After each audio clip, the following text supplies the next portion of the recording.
салому алайкум ва раҳматуллоҳи ва баракатуҳ. Санге ки аз замин боло истодааст, ин ҳақиқат надорад. Ин сурат соли 2005 бисёр машҳур шуд. Бисёри мардум мегуфтанд ки ин санги муборак аст ва дар Фаластин вуҷуд дорад. бисёри мардум мегуфтанд ки ин муъҷиза аст ва ин ки аз ҳамин санг ҳазрати Муҳаммад саллаллоҳу алайҳи ва саллам ба меъроҷ рафтааст, яъне ба осмонҳо. Локин дар ҳақиқат ин санги муборак нест. Ин сангро дар компютер монтож кардаанд. Ин ҳаст сурати ҳақиқии ин санг. Барои ин ки бифаҳмед чӣ тавр ин сангро машҳур кардаанд, бибинед чӣ тавр монтож кардаанд.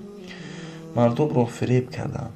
Ин санг дар кӯҳи Қора, ки шаҳри Иҳсои Саудӣ аст, вуҷуд дорад. Санги беш нест, яъне санги оддӣ аст ва мисли дигар сангҳо дар кӯҳапораҳо ин сангҳо ёфт мешаванд.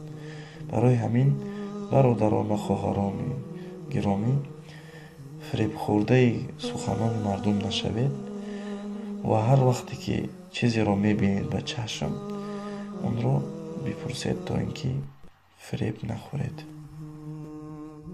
салому алайкум ва раҳматуллоҳи ва баракатуҳ.